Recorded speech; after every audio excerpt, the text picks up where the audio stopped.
천국은 마치 밭에 감추인 보화와 같으니 사람이 이를 발견한 후 숨겨두고 기뻐하여 돌아가서 자기의 소유를 다 팔아 그 밭에 샀느니라. 또 천국은 마치 좋은 진주를 구하는 장사와 같으니 극히 값진 진주 하나를 만남에 가서 자기의 소유를 다 팔아 그 진주를 샀느니라. 또 천국은 마치 바다에 치고 각종 물고기를 모으는 그물과 같으니 그물에 가득하며 물가로 끌어내고 앉아서 좋은 것은 그릇에 담고 못된 것은 내어버리느니라. 세상 끝에도 이러하리라. 천사들이 와서 의인 중에서 악인을 갈라내어 풀무불에 던져 넣으리니 거기서 울며 이를 갈미 있으리라.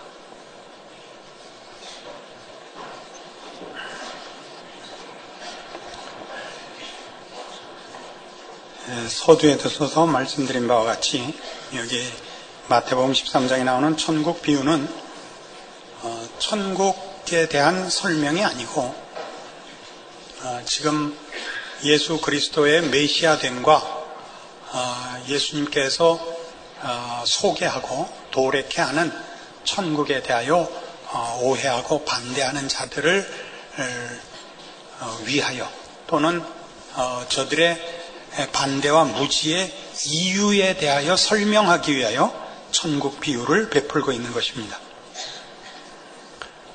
천국은 밭에 감추인 보화 같고 또 천국은 47절 이하에 그물로 고기를 잡는 것 같이 지금 도래해 있습니다. 이 말은 천국이 우리의 기대와 다른 모습으로 왔고 심판하러 오지 않고 초대하러 왔다는 것을 우리에게 가르치는 것입니다.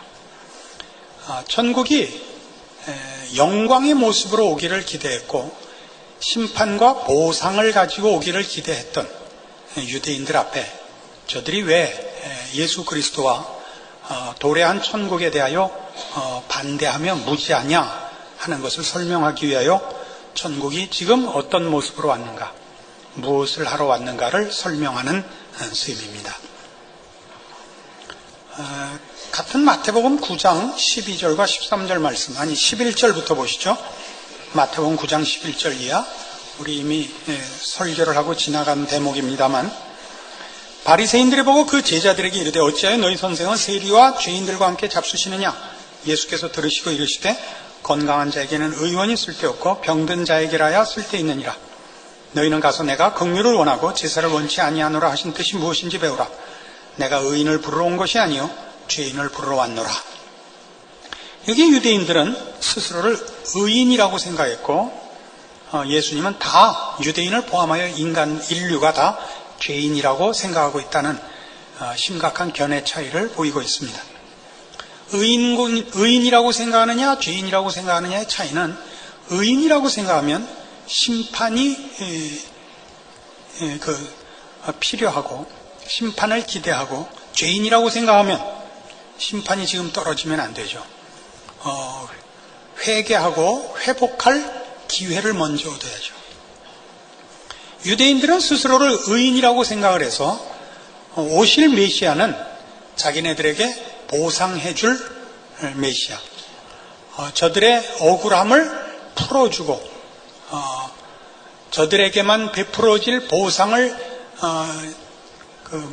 그 열매를 맺어줄 실력자, 군사적, 정치적 실력자로서 메시아를 기대하게 된 것이고, 죄인이라 이렇게 인정이 된다면 당연히 오실 메시아는 심판자도 아니요 정치적, 군사적 해결자가 아니라 병을 고쳐줄 자, 용서하고 치료해줄 자가 되는 것입니다.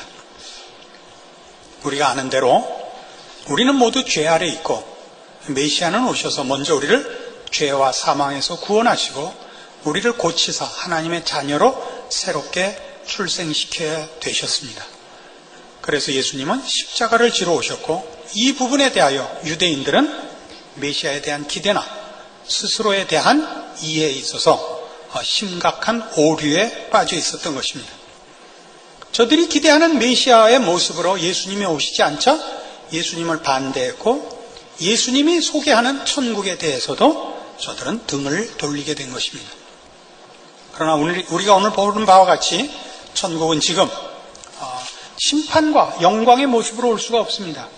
우리를 죄와 사망에서 꺼내며 하나님의 자녀로 새로 만드는 일을 먼저 해야만 하기 때문입니다.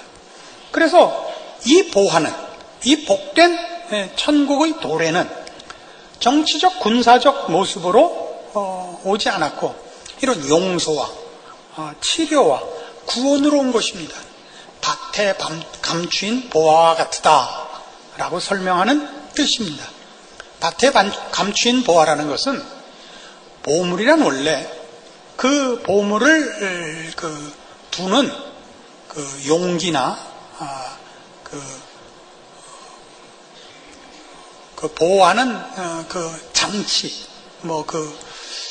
안전도 이런 것으로 그 보물된 외적 표시가 나는 법입니다. 길 가다가 반지나 귀걸이, 금반지, 금귀걸이 놓고 파는데 골라 잡아 1,000원 이렇게 써 있으면 일단 아니죠. 금하고 똑같은데 번쩍번쩍 하는데, 왜냐하면 일단 신문지에 깔아놨고 값이 싸니까. 보물은 보물답게 대접을 하는 법입니다. 우선 보물을 담아두는 그 상자가 그것부터 벌써 고급한 것이요, 또 엄중한 그런 금고에다가 넣어두는 법입니다. 보물이 밭에 있다는 건, 밭이라는 건 누가 이렇게 금고같이 싸매 놓지 않는 거 아닙니까?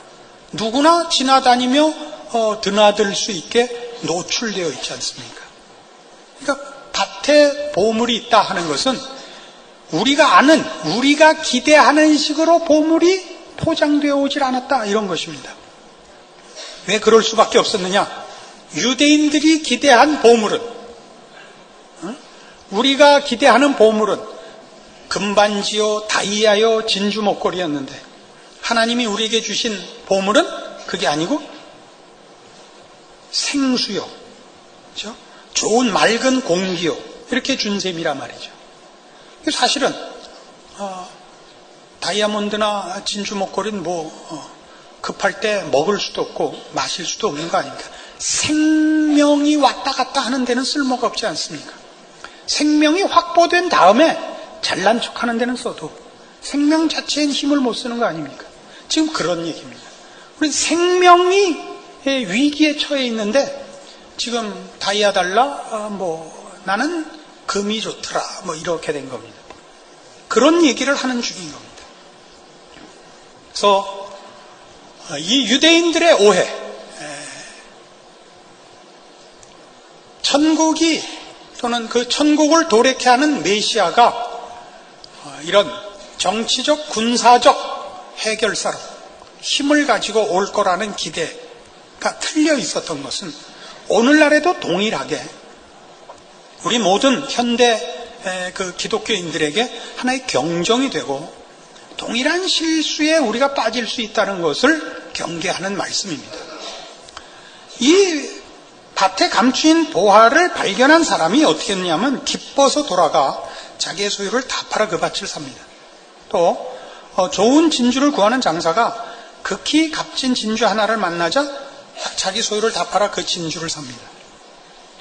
이 밭에 감추인 보화를 보고 밭을 산 사람이 자기 소유를 판 것이나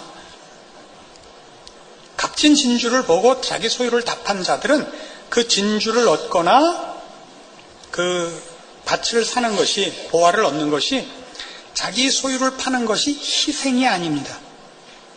이 말 이해하세요? 그건 희생이 아닙니다. 그것이 희생이 되면 이 희생을 감수하고 밭을 산 다음에 무슨 보상이 있어야 됩니다. 이 희생을 감수하고 가진 진주가 그 다음부터 뭘 해야 됩니다. 그게 아니고 이 비유는 희생을 조건으로 삼는 것이 아니라 밭을 말하자면 3천만 원짜리 밭인데 그 밭을 5천만 원 주고 샀다. 왜요? 거기 그거보다 훨씬 더 값 나가는 보물이 파묻혀 있으니까. 그런 얘기잖아요. 5천만 원이나 주고 산 5천만 원이 희생이 아니라 그거보다 더 큰 가치가 여기 있어서 당연한 지불. 당연히 이쪽을 포기하고 저쪽을 가졌답니다. 그래서 이미 보상인 겁니다. 그 밭을 가진 것이 이미 보상이고 그 극히 값진 진주가 이미 보상인 것이지 그 후에 다른 보상이 있질 않아요. 이 말 알아들으세요? 물론 못 알아듣죠. 그냥 엊그제가 어린이날이었으니까. 뇌가 다 어린 시절로 갔다 왔을 겁니다. 생각해 보세요. 우리가 어떻게 예수를 믿냐 하면 세상적인 명예나 무슨 물질의 요구 같은 걸 다 포기하고 예수를 믿었습니다. 이렇게 나와요, 요즘. 그러니까 이제부터 예수 믿은 값을 해 주십시오, 이거예요. 그래서 예수 믿는 사람들이 예수를 믿은 것이 보상인 사람이 몇 없어요. 우리는 예수를 만나고 예수를 믿고 하나님의 자녀가 된다는 것이 세상에서 어떤 대가를 갖느냐 보다도 이게 더 중요해서 당연히 저쪽을 놓고 이쪽을 가진 자들이에요. 알아요? 이제부터 시방으로부터 뭐가 보상이 나오는 데가 아니라고요. 근데 우리는 어떻게 믿고 있냐면, 우리라 그러면 안 되죠. 난 아니니까. 여러분은 어떻게 믿냐면, 나 세상에서 잘 사는 거, 세상에서 유혹하는 거 다 포기하고 예수 믿어줬으니까 이제부터 내놔라 이거예요. 뭐? 이제부터 내가 부르는 대로. 자, 가나다라로 부르겠습니다. 기업, 금반지, 니은, 남포교회, 디귿,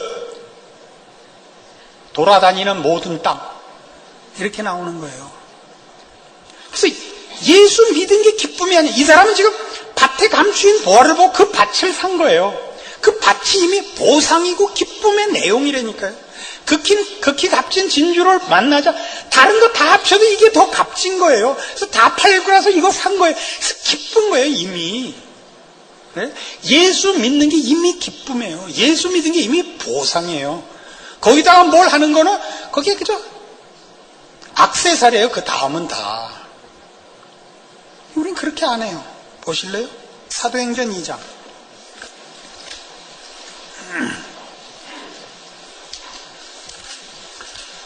사도행전 2장 37절에 가시면 이제 오순절 성령 강림 이후에 베드로의 설교가 나와요.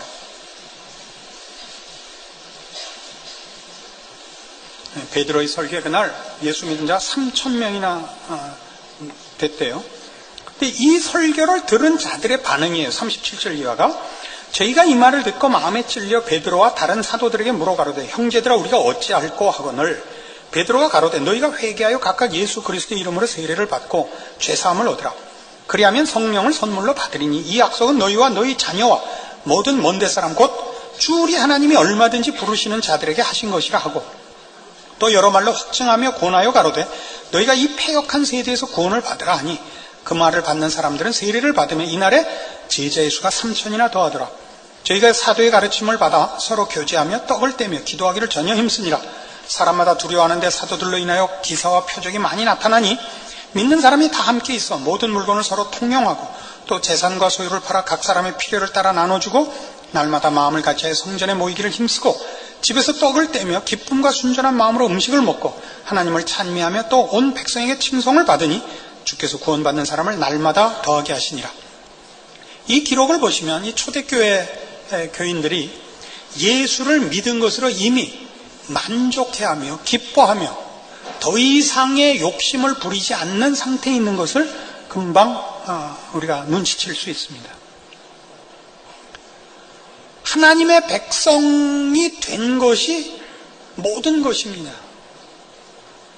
예수 믿는 보상이 뭐냐? 믿은 것입니다. 하나님의 자녀 된 것이 보상입니다. 그 이상의 보상은 없습니다. 그런데 우리는 이 한국교회의 큰 그 나쁜 흐름 중에 하나가 그 후에 신앙을 동원해서 뭔가 얻어 가지는 싸움이 되어버렸어요. 간증도 다 그런 거예요. 나는 기도했더니 하나님이 뭐 주시더라요. 그거 준 게 보상은 아닙니다. 이렇게 얘기해보죠. 우리 자식을 키울 때 공부 잘하라 그래요. 공부 잘하라고. 그래서 공부 잘하면 뭘 준다고 보상을 걸어요.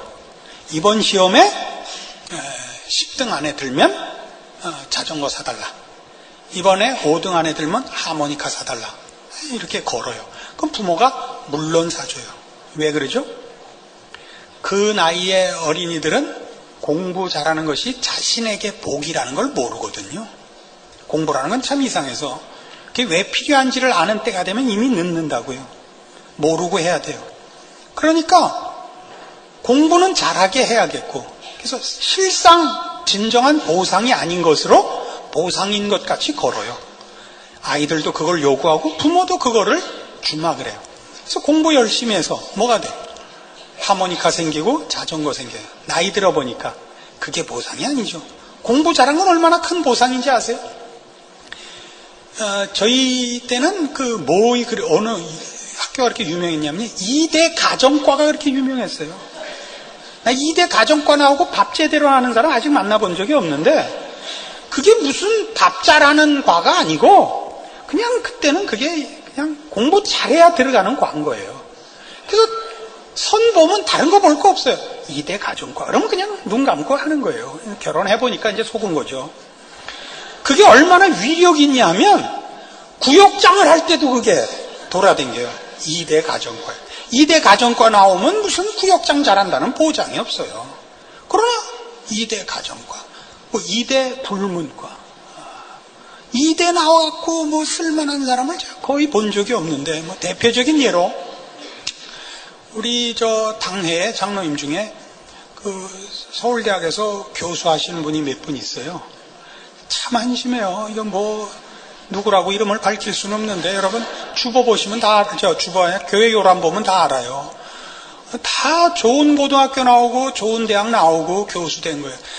꼭 그 의논 끝나고 다음 의제쯤 할 때, 근데 우리 왜 이 의제는 안 꺼냅니까? 그렇게 물어보셔서 우리 모두를 당황케 하는 김동건 장로님이라고 이름은 제가 밝힐 수 없는데,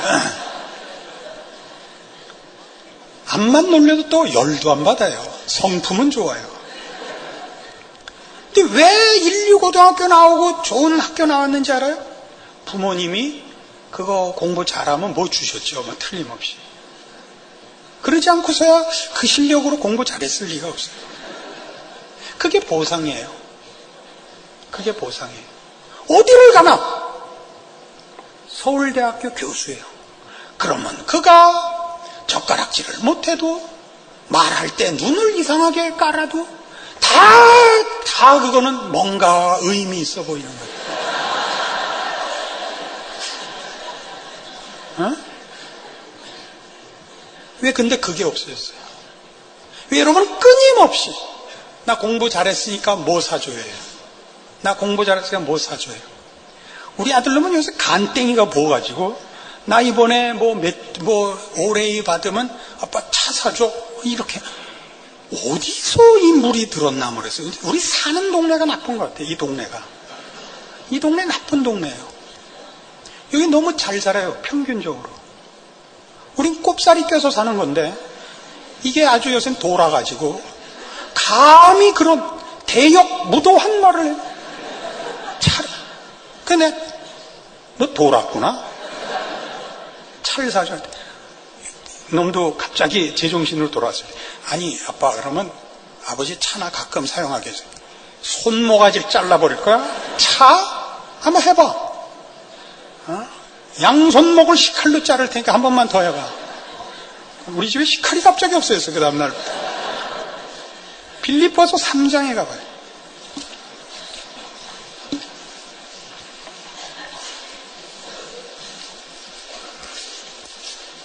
빌립보서 3장 5절. 내가 8일 만에 할례를 받고 이스라엘의 족속이여 베냐민의 지파여 히브리인 중에 히브리인이여 율법을 하는 바리새인이여 열심으로는 교회를 핍박하고 율법의 의로는 흠이 없는 자로라. 그러나 무엇이든지 내게 유익하던 것을 내가 그리스도를 위하여 다 해로 여길 뿐더러 또한 모든 것을 해로 여기면 내 주 그리스도 예수를 아는 지식이 가장 고상함을 인함이라. 내가 그를 위하여 모든 것을 잃어버리고 배설물로 여기면 그리스도를 얻고 그 안에서 발견되려 함이니 내가 가진 의는 율법에서 난 것이 아니요 오직 그리스도를 믿음으로 말미암은 것이니 곧 믿음으로 하나님께로서 난 의라. 사도 바울은 지금 세상에서의 자기의 말하자면 신분이랄까 지위라 그럴까 세상적 가치로서의 자기 평가와 예수 믿는 자기의 지금의 위치와를 비교하는데, 그렇게 비교할 때 세상에서의 자기의 무슨 가치 있는 것들은 다 배설물 같은 거래요. 상대가 안 된대요. 아시겠어요? 그래서 어떻게 하려냐면 10절, 내가 그리스도와 그 부활의 권능과 그 고난에 참여함을 알려하여 그의 죽으심을 본받아 어찌하든지 죽은 자 가운데서 부활에 이르려 하노라. 부활은 언제나 죽음을 전제하는 거예요. 죽어야 다시 사는 게 있죠. 뭐에 대해서 죽어요? 세상에 대해서 죽는다는 거예요. 세상의 모든 가치와 하나님께 속한 가치와 비교할 때 세상의 가치는 일고의 가치도 없을 뿐만 아니라 일별의 가치도 없는 거예요. 쳐다볼 가치도, 생각할 가치가 없는 거예요. 희생이 아니에요. 예수 믿으면 뭐 희생한, 그 이제 세상적인 관점에서 쓰는 말이에요. 자존심도 버려야 되고, 이기심도 버린다는 것이 세상적 가치로서 희생이지, 하나님의 사람이 된 가치에 설 때는 희생이 아니고 당연한 외면이에요. 당연한 포기예요. 배설물을 버림같이, 휴지를 버림같이 당연히 버리는 거예요. 비교할 수 없는 게 아깝지 않아요. 극히 값진 진주를 사자. 이 보물에서 나머지는 보물이 아닌 거예요. 다 버리고 이거 하나에 투자하는 거예요. 예수 믿어서 얻은 게 뭐예요? 하나님 주신 게 뭐예요? 그러니까 예수 믿는 사람들의, 지금 오늘날 예수 믿는 사람들 제일 큰 약점은 뭐냐? 감사와 기쁨이 없어요. 자기가 얻은 게 뭔지 몰라요. 그냥 난 예수 믿어줬지만 뭐 하나님 뭐 해주시는 것도 그냥 참고 살다가 어느 날 어려운 일이 생기면 그동안 참았던 분풀이를 하러 달려와요. 하나님 이럴 수가 있습니까? 에? 내가 그동안 예수 믿어 드렸는데 내가 뭐 달라 그랬어요? 하나님 해주신 게 뭐 있어요? 내가 참고 살았는데 그래 이렇게 하시깁니까? 이때만 아주 이를 갈고 쳐들어와요.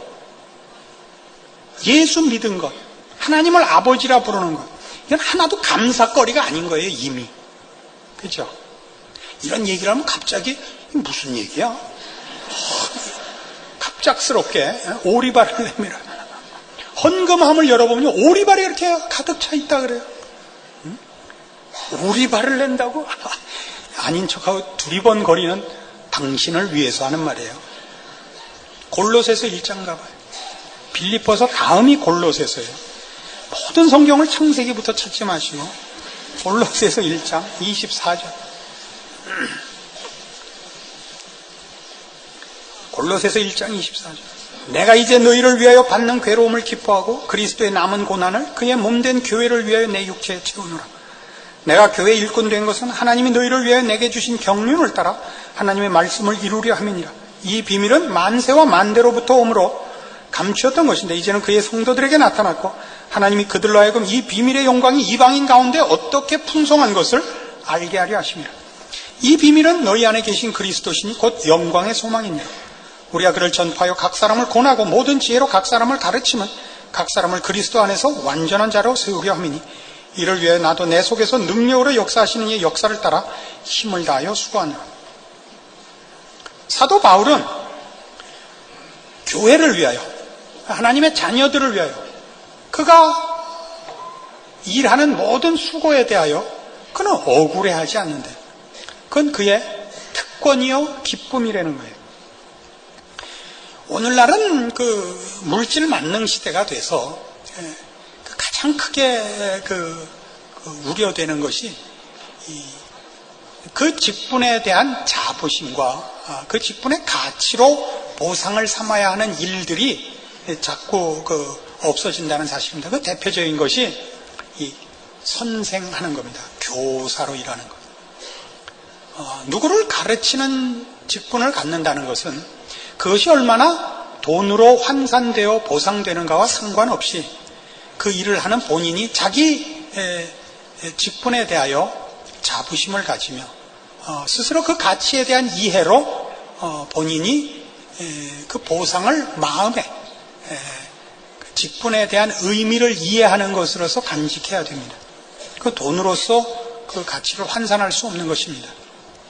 그러나 요새는 제자들이 선생님을 존경하지 않으며 또 물질적으로 보상이 충족되지 않는 것이기 때문에 아무도 교사에 대하여 또는 교사를 실제로 하고 계시는 분들 스스로도 그 일에 대하여 만족해하지 않고 매우 큰 불만을 가지고 있는 직책이 되었습니다.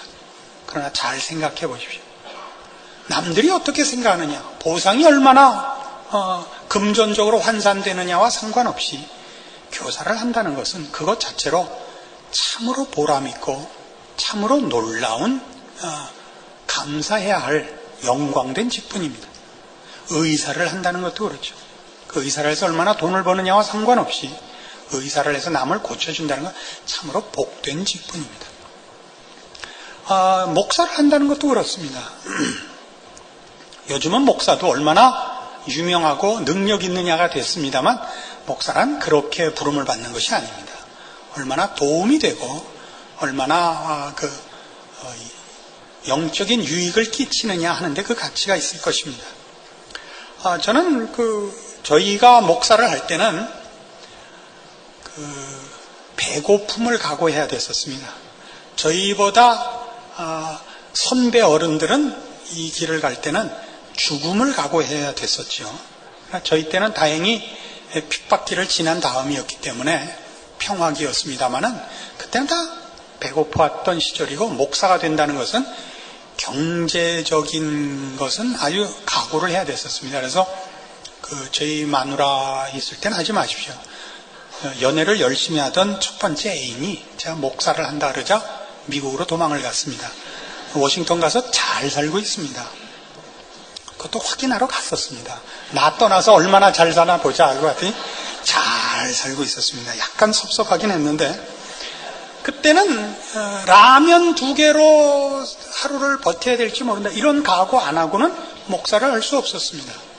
그래서 또 신학교 들어가고 그다음에 목사를 하는 동안에 그렇게 서럽게 목사 수업을 받는 후배들을 당연히 힘이 닿는 한 도왔습니다. 저희 집에 늘 군 식구가 있었고 라면 30개 이 정도는 보통 삶았습니다. 실제로 우리가 라면 30개를 삶았다는 그 증거를 제시할 수 있습니다. 라면 30개쯤 삶으려면 큰 솥에 물을 팔팔 끓인 다음에 라면을 다 이렇게 4등분으로 뽀개서 다 쏟아서 쟁반 같은 데 담아놓다 일시에 집어넣었다가 넣자마자 꺼내기 시작을 해야 됩니다. 끓일 틈을 주면 푸는 동안에 다 불어 터지기 때문에 넣자마자 벌써 푸기 시작을 해야 됩니다. 우리가 실제로 라면을 30개 삶았다는 그렇게 삶아보지 않고는 모르는 산 증거입니다. 우리 마누라가 시집 올 때 가져온 그 새 이불과 요를 이 쌍놈 새끼들이 와서 덮고 자라고 줬더니 짓 밟고 다녀서 한 3년 동안 저희 마누라가 나를 그 이불 볼 때마다 째려보곤 했고 그렇게 있는 대로 잘 할 수 있는 한 먹이고 재우고 용돈 주고 그랬습니다. 이 쌍놈 새끼들이 후에 다 독립해서 두 파로 갈렸어요. 한 파는 자기들이 다 제 수제자라는 거예요. 나를 안다고 그래도 내가 창피한 수준에 지금 가 있는데 거기다 수제자라 그러면 어떡하자는 거예요. 자기가 수제자라고 해서 내 이름을 팔아서 대접을 받으려는 이런 정말 거지들과 이번엔 또 조금 성공을 해가지고 나한테 혜택을 받았다는 것이 이제 창피한 자존심이 상하나 봐요. 자기가 내 밑에 잠깐 있어봤는데 내가 얼마나 별 볼 일 없는 사람인가라고 이번에 까발리는 사람들하고 이렇게 두 파가 됐어요. 그러니까 우리 마누라가 아주 성질이 났죠. 다시는 떨거지 데리고 오지 마라 이렇게 됐어요. 그건 예수님이 원하는 신자의 길이 아닙니다. 신자는 투자 가치가 있느냐 없느냐와 상관없이 불쌍한 자는 도와줘야 됩니다. 그 불쌍한 자가 뒤에 보답을 하느냐 안 하느냐는 그 사람이 하나님 앞에서 해결해야 할 문제고 우리는 그것과 상관없이 해야 됩니다. 의사들이 가끔 이런 일을 당하는 겁니다.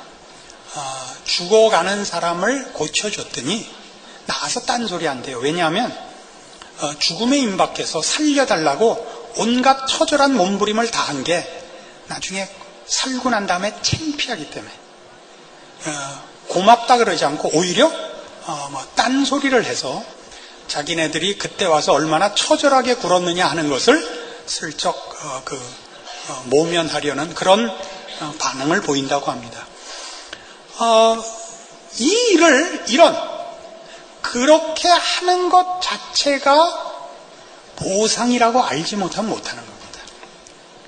여러분은 누구에게 전도를 하며 누구에게 봉사하며 누구를 사랑하며 누구를 위해 희생한 것이 그것이 아무나 할 수 없는 일이라는 것을 알 때 여러분은 하나님의 자녀라는 이름으로 사는 데 대하여 이미 보상을 받고 있다는 걸 알게 되고 여러분의 인생은 기쁨과 만족과 감사로 충만할 것입니다.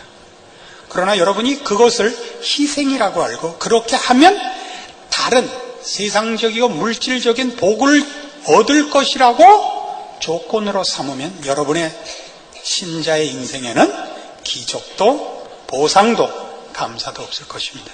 이게 성경이 우리에게 가르치는 것입니다. 사도 바울이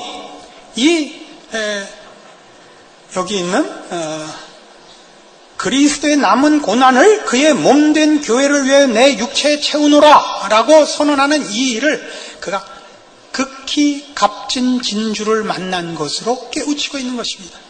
그는 그의 고난과 그의 희생과 그의 보상받을 길 없는 고난의 길들에 대하여 전혀 상관이 없는 것입니다. 주를 위하여, 불쌍한 영혼을 위하여 하나님이 그의 영광을 드러내시며 구원과 용서와 회복과 자비와 긍휼을 베푸시는 일에 자신이 쓰임받아 모든 사람들에게 은혜를 끼치는 하나님의 손길이 되는 것으로 이미 보상을 삼고 있는 것입니다.